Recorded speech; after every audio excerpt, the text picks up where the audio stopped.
Hello tout le monde, j'espère que vous avez la forme. On se retrouve aujourd'hui pour une toute nouvelle vidéo. Et aujourd'hui, on va découvrir et réagir à une vidéo de Trash. Je pense que vous êtes beaucoup, à mon avis, à connaître Trash. Ils ont plein de chaînes et ils traitent plein d'univers différents. C'est vraiment super intéressant. Et aujourd'hui, on va réagir ensemble à la vidéo les 8 épisodes de dessins animés les plus tristes. Comme tout le monde, je regardais plein de dessins animés quand j'étais gamin. Du coup, je suis assez curieux de découvrir ça. On y va.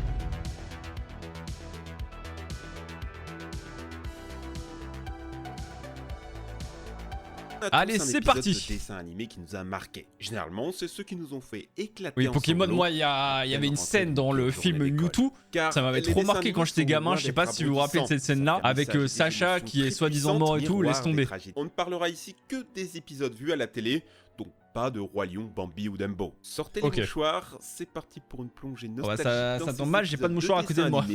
Qui vous ont peut-être déjà fait pleurer. Simpson. On va voir surtout si on se rappelle des dessins animés, enfin de ces épisodes-là justement. Oh Seigneur, il va être aspiré par la turbine. La mort de merde, ça me dit rien. Pourtant, je suis un grand fan des Simpsons. Waouh, ça me dit rien du tout. Vous vous en doutez, tuer un personnage aussi important, c'est trop gros pour être vrai. La suite pourtant va vous étonner. Homer n'est pas réellement mort. En fait, il avait juste acheté un mannequin en plastique pour ne pas bosser le samedi. Vous faites croire que vous êtes malade pour rater un cours de maths et jouer à Fortnite. ok, je vois, c'était un faux, ok, c'est un faux Homer. Des bières dans son hamac. C'est en tombant dans sa tombe qu'il fera la rencontre de sa mère. Oui, Homer a bel et bien une maman. Elle n'était pas morte il y a 27 ans, comme son père le lui avait dit. Après des retrouvailles touchantes avec une mamie Simpson qui rattrape le temps perdu avec ses petits-enfants, on commence à se poser des questions. Où était-elle pendant toutes ces années? Pourquoi esquive-t-elle la police? On apprend que dans sa vie de jeune maman, elle avait infiltré un laboratoire de Monsieur Burns dont le but était de créer des armes bactériologiques. En s'enfuyant, elle renversera Monsieur Burns, le laissant pour mort sur le trottoir. Prise de bonté, elle essaiera d'aider le vieil homme qui, dans sa cruauté habituelle, la dénoncera à la police. Elle dut alors, pour les protéger, abandonner son fils et sa famille. Elle fuira toute sa vie, vivra de petits boulots et essaiera plusieurs fois d'entrer en contact avec Homer, qui ne recevra jamais ses courriers. Vous avez quelque chose pour Homer Simpson? Non. Oh, attendez, ça.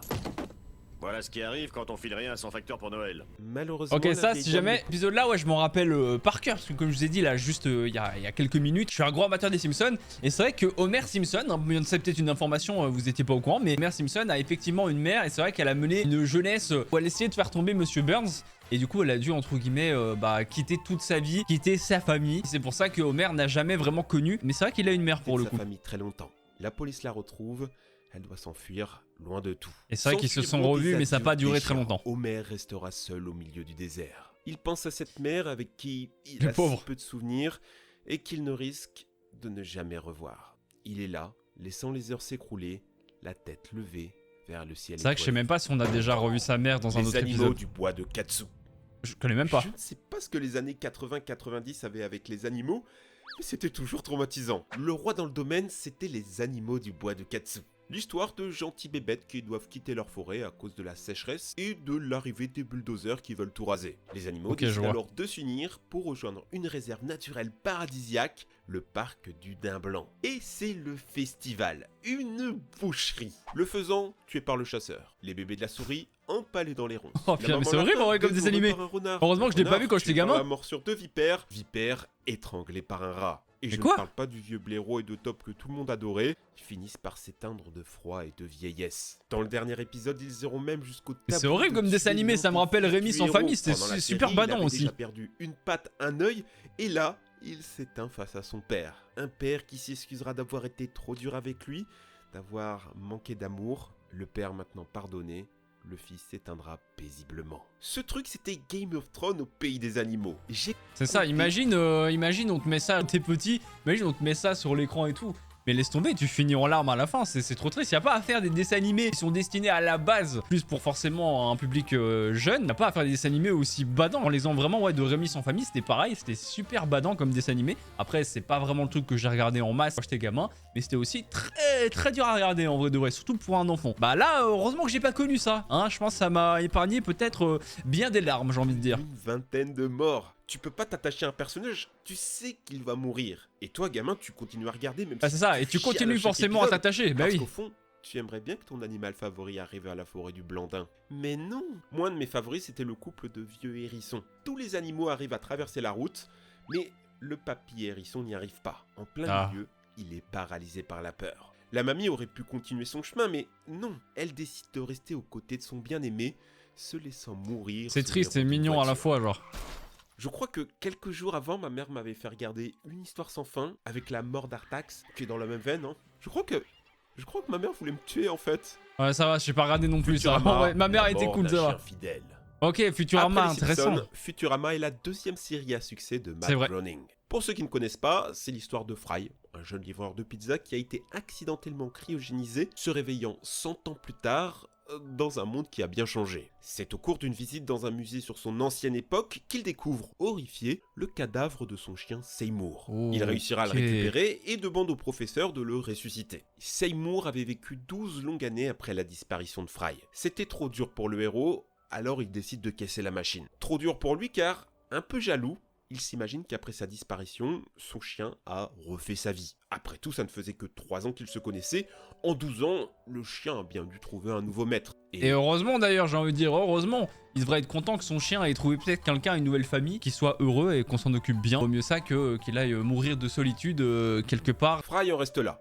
Mais nous, spectateurs, on assistera à ce qui s'est vraiment passé. Pendant 12 ans, Seymour a attendu devant la pizzeria où travaillait son maître. C'est trop triste. Tous les jours, seul et triste, il scrutait la rue en espérant voir revenir son maître adoré. Même après la fermeture de la pizzeria, le pauvre, il est enfoncé dans la neige, limite on le voit même plus. Par s'endormir définitivement après 12 ans d'attente. Ah, il meurt comme ça et il aura attendu toute sa vie. Mais ce qui est encore horrible, c'est que Fry, en cassant la machine, ne saura jamais ce que son chien a fait pour lui. Il ne saura donc il jamais pas toute vu. l'affection que son fidèle compagnon avait pour lui. Cette histoire est bien entendu une référence au chien Hachiko. On est en 1923 au Japon et tous les jours, à la même heure, un chien venait chercher son maître à la gare. Seulement cet homme est mort au travail et Hachiko ne l'a jamais compris. Tous les jours, le chien répétait son rituel, attendant patiemment son maître à la gare pendant 12 ans.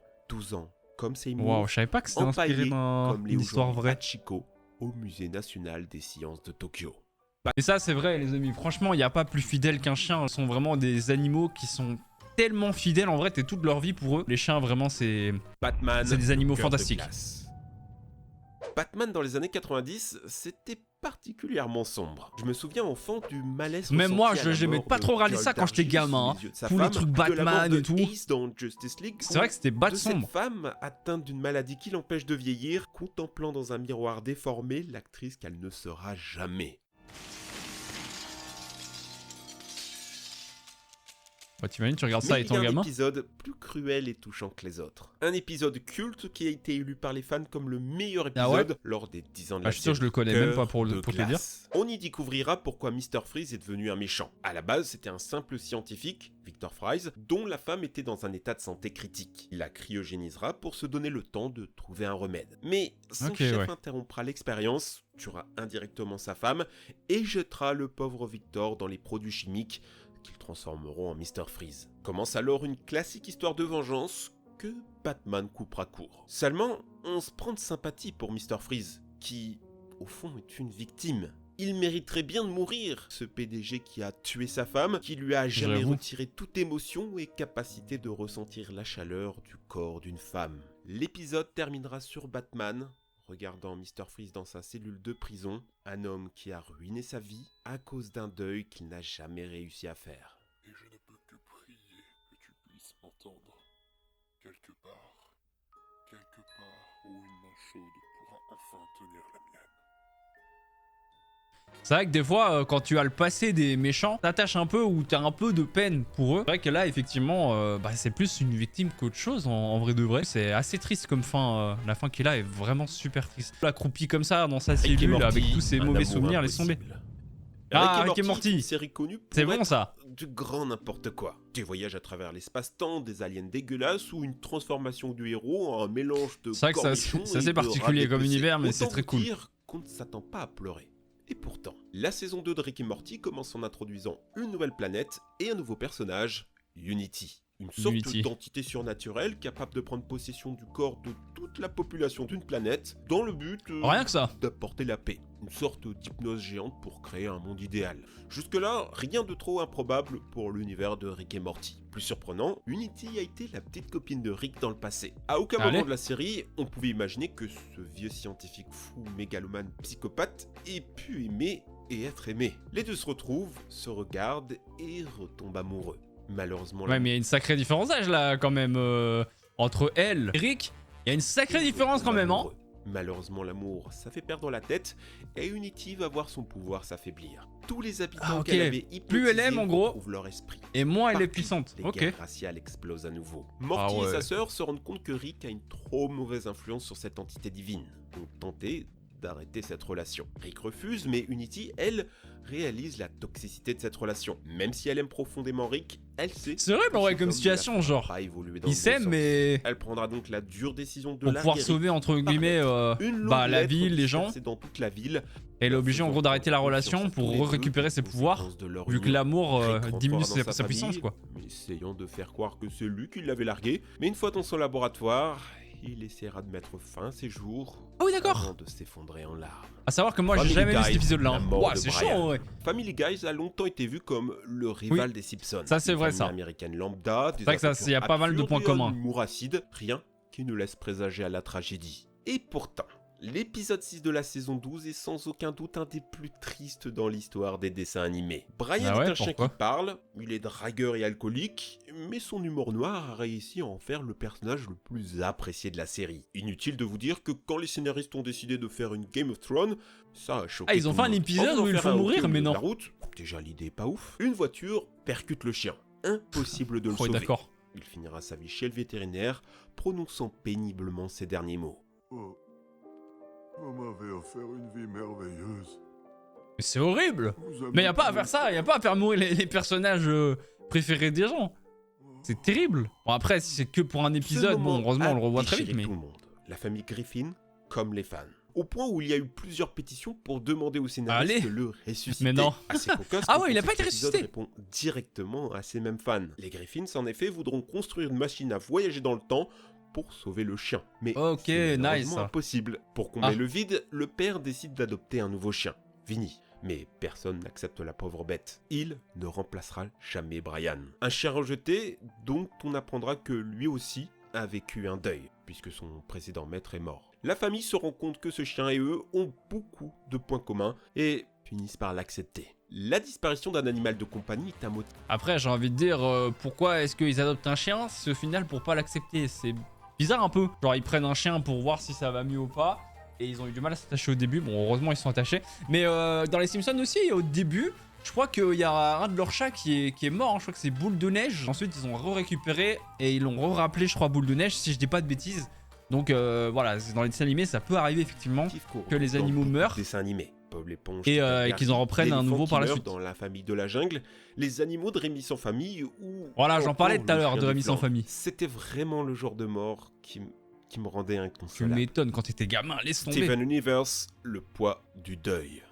Steven Universe est une série très populaire sur internet. L'histoire d'un jeune garçon mi-humain, mi-extraterrestre qui explore avec ses amis les ruines de civilisations anciennes. Je connais même pas ce dessin animé. Hein. Je sais pas si vous connaissez, je connais même pas. De l'univers. Cette série est loin d'être enfantine, abordant des thèmes importants de psychologie. L'épisode qui cristallise le mieux ce que je viens de dire est dans la saison 1, les souvenirs de Rose. Rose était une quasi-déesse, reine de son monde. Mais c'était surtout la mère de Steven, le héros de la série. Elle s'est malheureusement sacrifiée pour lui donner naissance. Le héros de la série a grandi sans figure maternelle, élevé par les amis de sa mère. Et c'est justement eux qui accompagnent le héros dans cet épisode. En marchant sur les vestiges d'une ancienne bataille, Steven et ses amis découvrent le fourreau de l'épée de sa mère. Si cette trouvaille rappelle à Garnet le massacre qui a eu lieu, Pearl, elle, y verra une preuve de l'héroïsme de cette femme. Une admiration d'abord innocente, qui va bientôt devenir maladive au fur et à mesure que l'épisode avance. Et oula, on comprend. je le sens très mal. Avait des sentiments pour la mère du héros. S'en suivront le déni,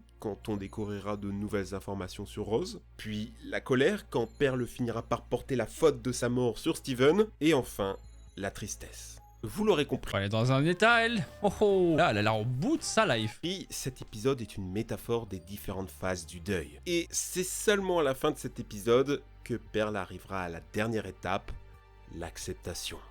Ah, quand même. Qu'est-ce qu'elle doit penser de moi maintenant?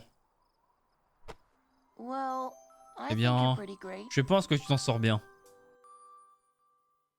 Je crois que la mort d'une mère est ce qu'il y a de plus traumatisant pour un enfant. Impossible pour lui d'imaginer que cette femme qu'il aime et qui la nourrit puisse un jour disparaître. La mort de Maman Ours, celle de Babar, celle de Petit Pied ont... Ah, Petit Pied, ça m'avait trop mal quand j'étais gamin. Qui a connu ici? C'était la Grande Vallée, ou je sais plus comment ça s'appelait. Ouais, Petit Pied, je me rappelle, ouais, de cette scène-là. Tous les persos, là, dents tranchantes, tout ça. Et qu'est-ce que j'ai maté en boucle, ça, quand j'étais tout petit. Mais j'ai l'impression que c'est pas si connu que ça, ou alors je me fais des idées. Mais est-ce que vous avez connu ça? Et ça m'avait trop choqué, cette scène-là. Même je pleurais de ouf. Comme forcément, c'était tout petit. Là, en a fait perdu sa mère alors qu'il était encore bébé. Alors, quand il découvrira le poème qu'elle lui avait écrit, quand il sera seul à ne pas avoir de maman avec qui danser, on se dit qu'on a peut-être un peu sous-estimé cette série. Dans cette vidéo, je n'ai parlé que d'animation dite occidentale. Évidemment, dans l'animation japonaise aussi, ah bah oui, là, il y en a plein. Des moments déchirants, et j'en avais parlé dans cette vidéo. Il y en a plein. Et bah écoutez les amis, si vous voulez justement au fur et à mesure, tu vois, voilà, que de temps en temps je fasse des réactions, on découvre les vidéos de trash. Ils ont fait plein de vidéos super intéressantes. Encore une fois, la chaîne est dans la description, la vidéo originale est dans la description. Mais si vous voulez vraiment que je continue de temps en temps à faire ce genre d'épisode, ils ont fait plein de sujets intéressants et c'est des trucs qui nous parlent tous et toutes forcément, vu que ça parle de dessins animés, bon pas que hein, mais des dessins animés, il y a aussi des mangas, des animés, enfin ils ont fait vraiment plein de choses, même des fins de dessins animés, plein de trucs super cool. Donc si jamais vous voulez qu'on redécouvre ensemble d'autres épisodes comme ça, n'hésitez pas à me le dire dans les commentaires. Et sinon bah voilà, le petit pouce bleu, n'hésitez pas à aller soutenir la chaîne de Trash aussi bien évidemment. Merci à eux pour leur super travail, il y a rien à dire, c'est vraiment super intéressant, le montage est vraiment parfait, on est à fond dedans, c'est vraiment trop cool. Donc voilà, GG à eux. Je retiens pas plus les amis, prenez soin de vous d'ici là, portez-vous bien, on se retrouve très bientôt. Ciao ciao.